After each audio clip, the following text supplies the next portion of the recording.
Hello dear friends, आप सब कैसे हो। आज के इस वीडियो में हम बात करने वाले हैं सिंपल हार्मोनिक मोशन या हार्मोनिक मोशन की बात करेंगे कि आवर्त गति क्या होती है एवं आवर्त गति से पूरी स्टडी आवर्त गति की करेंगे कि आवर्त गति से क्या अभिप्राय होता है और आवर्त गति में क्या चीज बढ़ते हैं, क्या निश्चित रहता है, क्या अनिश्चित रहता है, अपरिवर्तित रहता है कि परिवर्तित रहता है। तो डियर फ्रेंड्स, इसके बारे में स्टडी करते हैं। हम सभी लोग जानते हैं कि सूर्य के परितः हमारी पृथ्वी मोशन करती है, गति करती है, यानी गतिमान होती है। अगर जो देखा जाए घड़ी है, घड़ी की सुई एक अक्ष के परितः गति करती रहती है, एक अक्ष के परितः गति करती रहती है। एक पेंडुलम है, पेंडुलम भी मोशनल होता है। तो डियर फ्रेंड्स, ऐसे बहुत से उदाहरण हम लोग देखे हैं जो आवर्त गति के उदाहरण हैं। जैसे मान लिया जाए हर एक प्लेनेट्स, प्रत्येक ग्रह, बृहस्पति, मंगल, शुक्र, शनि इत्यादि जितने भी ग्रह हैं ये सभी सूर्य के चक्कर लगाते हैं। लेकिन हम लोग इसे समझ नहीं पाते हैं कि ये कौन सी गति है, आवर्त गति करता है कि वृत्तीय गति करता है। इसके बारे में पूरा जानते हैं कि आवर्त गति करता है कि वृत्तीय गति करता है। तो आप लोग जानिएगा कि सूर्य के प्रत्यय गति करने वाले जितने भी पिंड होते हैं, जितने भी ग्रह होते हैं, जो भी नक्षत्र होते हैं, वे सभी आवर्त गति करते हैं। वे सभी ऑलरेडी क्या होते हैं, गति, आवर्त गति के नाम से जाने जाते हैं। जो मोशन उसमें प्रदान होती है, जो गति उनमें प्रदान होती है, उस गति की ही हम लोग आवर्त गति कहते हैं। अगर जो घड़ी की सुई की बात कर दी जाए कि घड़ी की सुई अपने अक्ष के परितः, धुरी के परितः ऑलरेडी मोशन करता रहता है, उस गति को भी हम लोग क्या कहते हैं, आवर्त गति कहते हैं। तो आवर्त गति के ऐसे उदाहरण और भी हो सकते हैं। जैसे स्प्रिंग ले लिए, उस स्प्रिंग पर कोई भार लटका दिया जाए, स्प्रिंग लिए हैं, स्प्रिंग पर भार लटका दिया जाए तो नीचे खींचने पर ऊपर नीचे इस प्रकार से भी गति करता है। ये भी एक प्रकार का आवर्त गति होती है। जैसे एग्जाम्पल के तौर पे हम लोग मशीन देखे हैं, पंपिंग सेट मशीन या ऐसे कोई मशीन देखे हैं जिसमें वॉल स्प्रिंग होते हैं। जब एक ऐसे टर्मिनेट करता है, यानी दो रॉड लगे होते हैं, एक रॉड ऊपर जाता है, एक रॉड नीचे, एक रॉड ऊपर नीचे आता है, तो वॉल स्प्रिंग के कारण आती है। वो वॉल स्प्रिंग की भी बात कर ली जाए तो वो भी क्या, कौन सी गति होती है, आवर्त गति के उदाहरण होते हैं। लेकिन ऐसे में एक सरल लोलक की भी बात कर ली जाए कि एक पॉइंट है और इस पॉइंट के परितः कोई धागा इसे लटका दिया गया, बांध दिया गया और ये इसके परितः गति करता है, इस टाइप से गति करता है, इन टाइप से गति करता है, या इधर उधर गति करता है, या ऊपर नीचे गति करता है। तो इस प्रकार की गति को भी हम लोग क्या कह सकते हैं, आवर्त गति होती है। बट ये देखने पर कि आवर्त गति में क्या चीज निश्चित होता है, तो कहिएगा कि आवर्त गति में उनका पथ और समय दोनों निश्चित होते हैं। यानी वे गति जिनमें पथ और समय दोनों का होते हैं, निश्चित होते हैं, उन्हें हम क्या कहते हैं, आवर्त गति कहते हैं। और जिनके पथ और जो वेग होते हैं वे ऑलरेडी अनिश्चित रहे तो उन्हें हम आवर्त गति के नाम से भी नहीं जानते हैं। यानी साफ साफ कहिएगा कि जिनमें पथ और समय दोनों का होते हों, निश्चित होते हों, उसे हम आवर्त गति के नाम से जानते हैं। लेकिन जिसमें जिनके पथ इंटरचेंज होता हो, परिवर्तित होता हो, और जिनके पथ इंटरचेंज होता है, परिवर्तित होता हो और समय के साथ बदलता रहता हो, तो उसे हम क्या कहते हैं, वृत्तीय गति के नाम से या अन्य गति के नाम से भी हम लोग जानते हैं। जैसे एग्जाम्पल के तौर पे हम लोग समझते हैं। एग्जाम्पल ये है कि हमने मान लिया कि ये सन है, सूर्य है और ये पृथ्वी है। तो सूर्य के परितः पृथ्वी ऑलरेडी मोशन करता है, गतिमान होता है। तो इसकी जो वेग होते हैं, यह वेग निश्चित होता है। यह वेग क्या होता है बाबू, निश्चित होता है।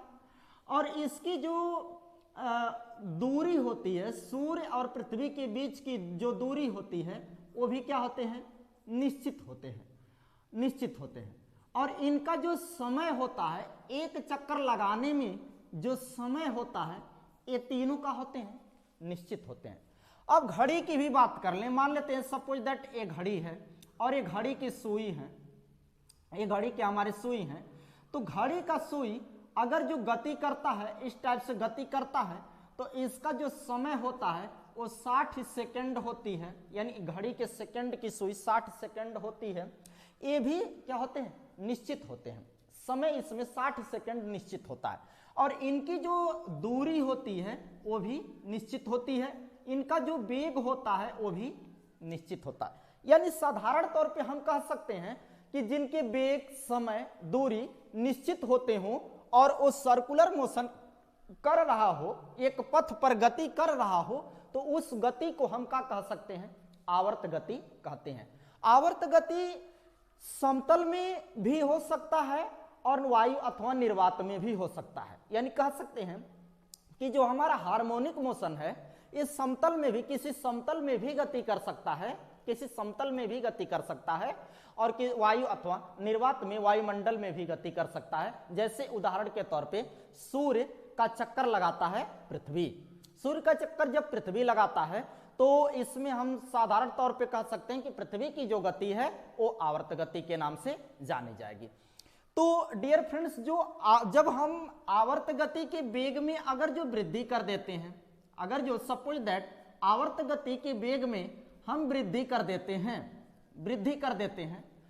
तो वो गति आवर्त गति नहीं होती है। ये बात याद रखी रहिएगा कि जब हम आवर्त गति के वेग में वृद्धि कर देते हैं, कोई पिंड है उस पिंड के वेग में हम वृद्धि कर देते हैं या वेग में कमी कर देते हैं, तो उस गति को हम लोग आवर्त गति के नाम से नहीं जानते हैं, उस गति का नाम होता है वृत्तीय गति।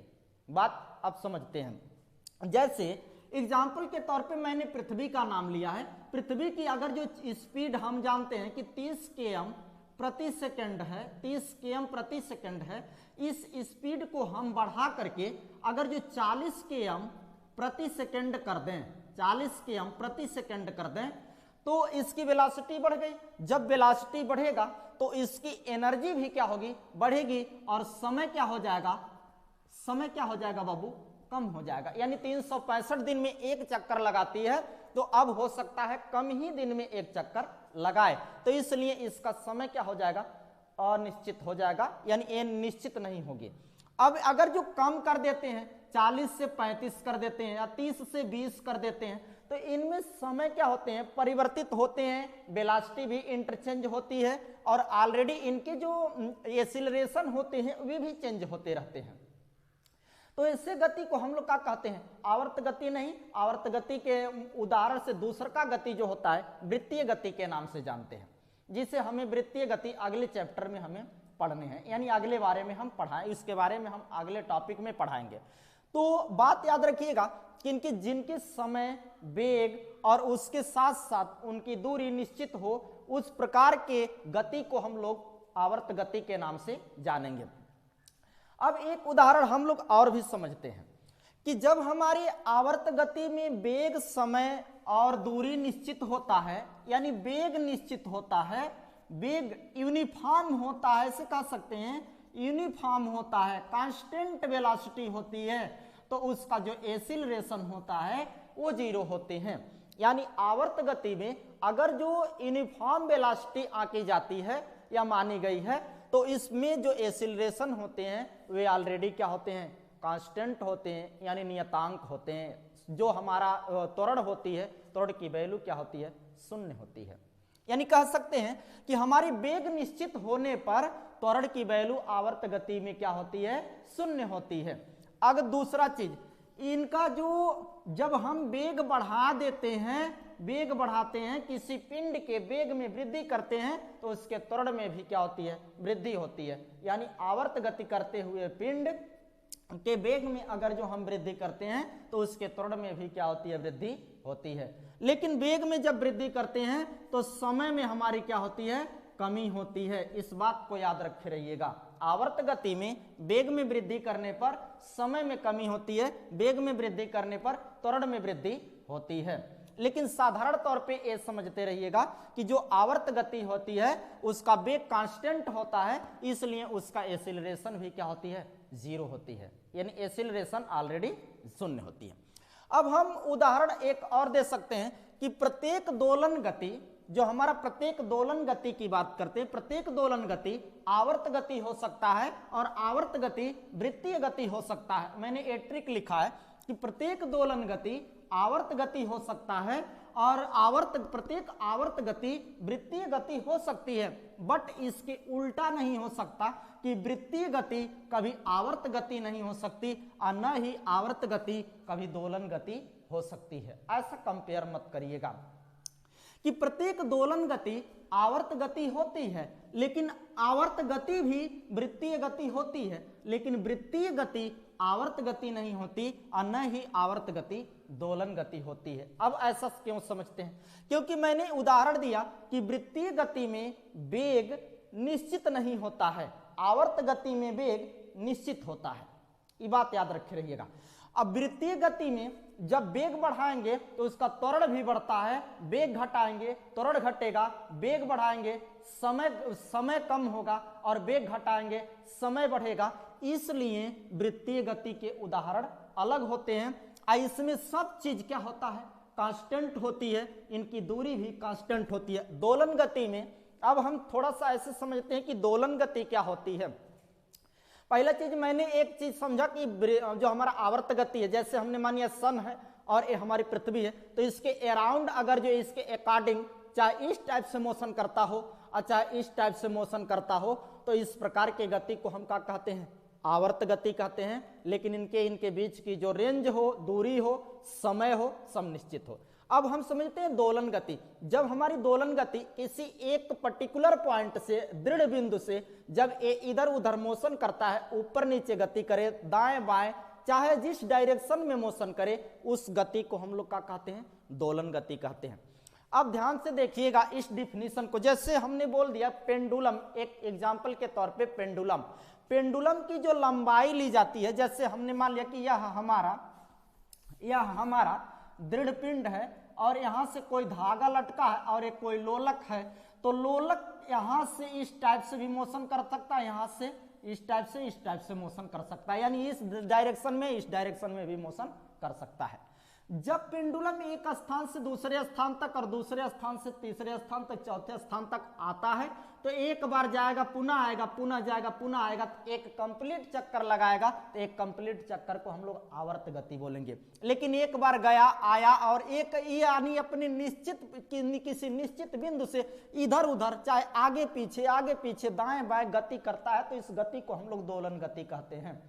दोलन गति में सदैव प्रत्यानयन बल कार्य करता है। इस बात को याद रखिएगा कि जो दोलन गति होती है, इसमें ऑलरेडी प्रत्यानयन बल कार्यरत होते हैं और इनके जो डायरेक्शन होते हैं अनिश्चित होते हैं, निश्चित नहीं होता, दिशाएं अनिश्चित होती हैं, किसी भी दिशा में गति कर सकता है हमारा दोलन गति। बट आवर्त गति की जो दिशाएं होती हैं वो भी हमारे अनिश्चित ही होते हैं, वे एक अदिश राशि के नाम से जाने जाते हैं।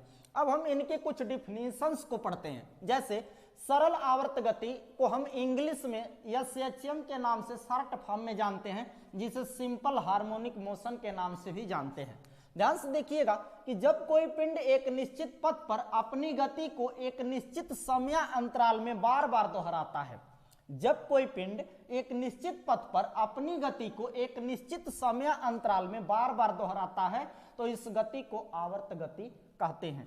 लेकिन अगर दोलन अथवा वाइब्रेशन की बात कर दी जाए, दोलन या कंपन गति की बात कर दी जाए, ऑसिलेटरी और वाइब्रेटरी मोशन की बात कर दी जाए, तो इसका डिफिनीशन क्या होता है? जब कोई पिंड एक ही पथ पर किसी निश्चित बिंदु से इधर उधर गति करता है, एक ही पथ पर किसी निश्चित बिंदु से, ये निश्चित बिंदु है, इधर उधर दाएं बाएं चाहे जिधर गति करता है, तो इस गति को हम लोग क्या कहते हैं? कंपन गति कहते हैं। तो आशा करता हूं कि ये बात आप लोगों को लगभग में समझ में आ गई होगी। Thanks watching my video.